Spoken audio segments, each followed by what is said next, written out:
जैसे एक अधिकतम प्रतिशत त्रुटि निकाल रहे थे पहले, z बराबर AB² / c³, और हमने सीधे कह दिया था कि इसका जो अधिकतम त्रुटि होगी, भिन्नात्मक त्रुटि, delta A/A 2 delta B/B plus 3 delta C/C। तो इसको अवकलन करके निकाला जाता है, और एक आंशिक अवकलन होता है। पहले अगर इसका हम लॉगरिथम लें, लॉगरिथम लेने पर दोनों ओर का लघुगुणक लिया तो log z log a plus 2 log b minus नीचे है 3 log c। अगर इसका आंशिक अवकलन करें, मतलब इन्हीं राशियों के परिवर्तन के सापेक्ष, यानी भिन्नात्मक परिवर्तन इनमें कैसे होगा, तो delta z/z delta A/A log x का डिफरेंशिएशन 1/x होता है, 2 डेल्टा B/B 3 डेल्टा C/C। और अधिकतम निकालने के लिए ये भिन्नात्मक त्रुटि हो गई, और अधिकतम के लिए सारे चिन्ह एक जैसे प्लस हो जाएंगे। अधिकतम प्रतिशत में निकालना हो तो 100 की गुणा करते हैं। तो ऐसे करके हम अधिकतम प्रतिशत त्रुटि निकालते हैं।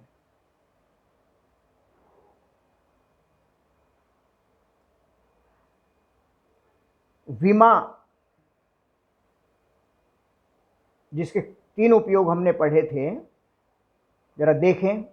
जैसे लंबाई है, लेंथ कहते हैं इंग्लिश में, केवल एल लिखा जाता है। द्रव्यमान, मास कहते हैं, एम लिखा जाता है। समय, टाइम, टी लिखा जाता है। जैसे चाल बराबर दूरी बटे समय होता है।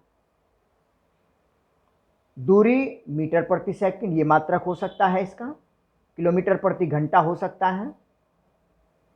इसको मीटर की पावर +1 सेकंड की पावर -1 ऐसे भी लिख सकते हैं, मीटर की पावर 1 सेकंड की पावर -1। सेंटीमीटर बटे सेकंड ऐसे भी लिख सकते हैं। लेकिन कुल मिलाकर क्या है कि ऊपर दूरी है, मतलब ये एल है। दूरी मीटर में, सेंटीमीटर में, किलोमीटर में हो सकती है। समय सेकंड में, मिनट में, घंटे में हो सकता है, लेकिन रहेगा क्या, टाइम ही, समय ही। तो दूरी को एल लिख दें, समय को टी लिख दें सूत्र फॉर्मूले में, तो L/T यानी LT-1 या L की पावर +1 T की पावर -1। तो देखिए, चाल के लिए मात्रक लिखेंगे m की पावर +1 s की पावर -1 मीटर पर सेकंड। अब ये मीटर के बजाय किलोमीटर भी हो सकता है, लेकिन L होगा, L की पावर +1 और टाइम T की पावर -1। तो ये जो तरीका हुआ, ये विमाओं वाला तरीका हो गया। इसे डायमेंशंस कहते हैं। ये इसका विमीय सूत्र हो गया, डायमेंशनल फॉर्मूला। तो चाल का सूत्र है दूरी बटे समय। चाल का मात्रक मूल मात्रक के पदों में मीटर प्रति सेकंड। चाल का विमीय सूत्र LT-1, L का मतलब L की पावर +1 तो है ही।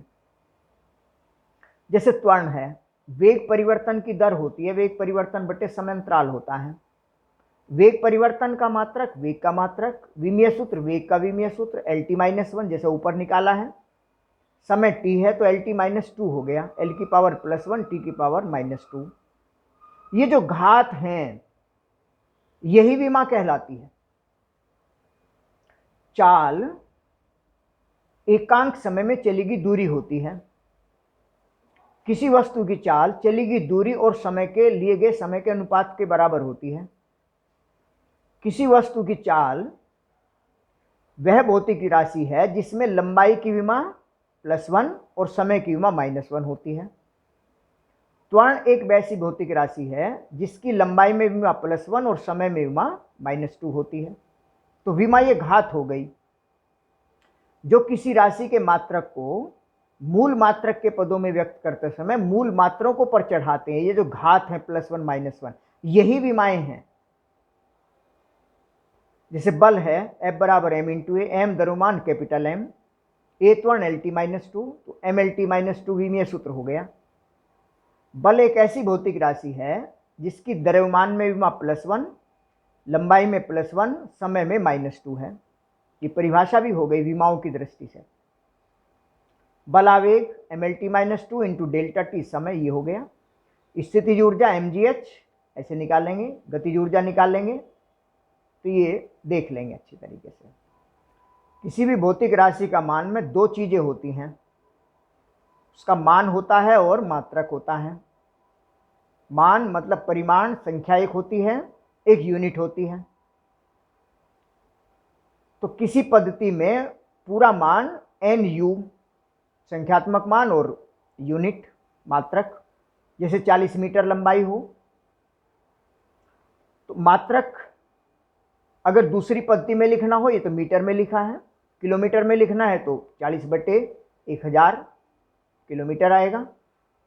तो ऐसे ही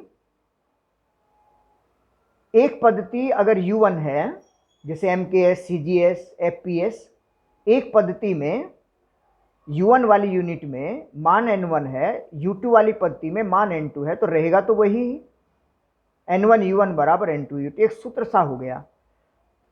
विमाओं का हिसाब लगाएं तो N1 U1 की जो भी विमीय सूत्र है, MLT तीन ही रूप में होगा तुम्हारे कोर्स के अंतर्गत।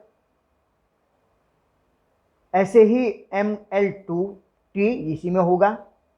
अब यहाँ पहली इकाई में M1, L1, T1, अगर m की पावर 1 है तो इधर भी m की पावर 1 होगी, क्योंकि इधर मीटर है तो इधर भी किलोमीटर में भी a की पावर होगी, सेंटीमीटर में भी a की पावर होगी। L की पावर 2 है तो इधर भी 2 होगी, T की पावर 3 है तो इधर 3 होगी। यानी ये N2 का मान निकालना हो दूसरी पद्धति में तो इसको इधर ले आएंगे और ऐसे लिखा जाएगा। जैसे 1 जूल में कितने अर्घ होते हैं, जूल कार्य का मात्रक है, MKS पद्धति में है। अर्घ CGS पद्धति में कार्य का मात्रक है। तो CGS और MKS दो पद्धतियां हो गई। तो सबसे पहले कार्य का, क्योंकि कार्य का मात्रक ये भी है, कार्य का मात्रक ये भी है, तो कार्य का पहले विमीय सूत्र निकालेंगे। बल गुणा बल की दिशा में विस्थापन ml² T-2। फिर पहली पद्धति में 1 1 लिख लेंगे, दूसरी में 2 2 लिख देंगे। जो पावर यहाँ है वही पावर यहाँ रहेंगी। N1 M1 की पावर 1, L1 की पावर 2, T1 की power -2, N2 M2 L2 T2 लिख दिए। N2 का मान निकालना है दूसरी पद्धति में, अर्घ वाली में, CGS वाली में। तो N2 का मान ये सारा इधर चला जाएगा, M1/M2 ये आ जाएगा। अब इसमें से स्वेच्छा पर निर्भर करता है कि हम M1 पहली पद्धति का है, MKS है, क्योंकि जूल से अर्घ में बदलना है तो पहली पद्धति जूल हो गई हमारी। अर्घ में बदलना है, N2 मान इसे निकालना है तो दूसरी CGS हो गई। तो M1 MKS वाली है, द्रव्यमान किलोग्राम में, लंबाई मीटर में, समय सेकंड में। दूसरी पद्धति में द्रव्यमान ग्राम में, लंबाई सेंटीमीटर में और समय सेकंड में ही होता है। अब यहाँ किलोग्राम के ग्राम भी बना सकते हैं, ग्राम के किलोग्राम भी बना सकते हैं, इससे कोई फर्क नहीं पड़ेगा। किलोग्राम बड़े का छोटा करना सुविधाजनक रहता है, तो किलोग्राम की जगह 1000 ग्राम लिख देंगे, ग्राम से ग्राम कटेगा। यहाँ ग्राम किलोग्राम बटे 1/1000 किलोग्राम ये भी लिख सकते हैं। 1/1000, 1000 ऊपर चला जाएगा, किलोग्राम यहाँ रहेगा तो किलोग्राम से किलोग्राम कट जाएगा। यानी किलोग्राम को ग्राम में या ग्राम को किलोग्राम में कोई भी बदला जा सकता है, इससे कोई फर्क नहीं पड़ेगा। स्वेच्छानुसार सुविधानुसार कर सकते हैं, क्योंकि मात्रक कटने हैं। ये मीटर 100 सेंटीमीटर, सेंटीमीटर कैंसिल हो गया, ये कट ही गया। तो हिसाब लगा लेंगे ढंग से होशपूर्वक, 10⁻7 आ गया। तो N2 का मान 1 × 10⁻7, तो 1 जूल में 10⁻7 अर्घ हो गए। यहीं पर अर्घ नहीं लिखेंगे क्योंकि ये तो केवल N2 लिखा है, N2 का मान केवल ये है। आगे लिखेंगे N2 U2 मतलब अर्घ 1 जूल, तो 1 जूल में 10 की पावर 7 अर्ग हो गए। ऐसे ही एक डाइन में कितने न्यूटन? डाइन CGS का है, बल का मात्रक है। न्यूटन MKS का है, बल का मात्रक है। तो ऐसे ये भी निकालेंगे। जैसे विमाओं में एक उपयोग होता है, चाल दी हुई है v बराबर AT³ plus BT²/T plus C plus D समय t पर निर्भर करती है। तो महत्वपूर्ण बात यह है कि कोई भी दो भौतिक राशियां अगर प्लस या माइनस के चिन्ह से जुड़ी हुई हों तो उनकी विमाएं समान होंगी। 10 मीटर में 5 मीटर जोड़ेंगे तो 15 मीटर आएगा, यानी मीटर में मीटर जोड़ेंगे तो मीटर आएगा।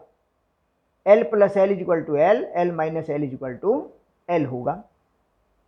तो अगर पूरे इसमें प्लस किया गया है पूरा ये, तो जो मात्रक विमीय सूत्र इसका है वही इसका है, और फिर प्लस का चिन्ह ये है, तो जो इस प्लस से पहले ये पूरी राशि है, प्लस के बाद ये d पूरी राशि है, एक प्लस यहां भी है। तो BT²/T प्लस C की विमा वही है जो d की है। T प्लस C और T के बीच में प्लस का साइन है, इसका मतलब जो विमीय सूत्र T का है वही C का है। T का कैपिटल T होता है तो C का भी कैपिटल T हो गया, और T प्लस C का भी T हो गया, क्योंकि L plus L equal to L होता है। तो AT³ की विमा इस ये जमा ये तीनों की विमाएं समान हो गई। L plus L equal to L, ये L है ये L है, तो बराबर के निशान से इधर भी L ही होगा। जो ये है वही ये है, जो ये है वही ये है, जो ये है वही ये है। इसका मतलब D की विमा बराबर V की विमा, BT² T प्लस C की विमा बराबर V की विमा, AT³ की विमा बराबर V की विमा। बस यही बात हमने लिखी है और आराम से ABC के मान निकाल जाएंगे। ये आसानी से, बहुत आसान कार्य है।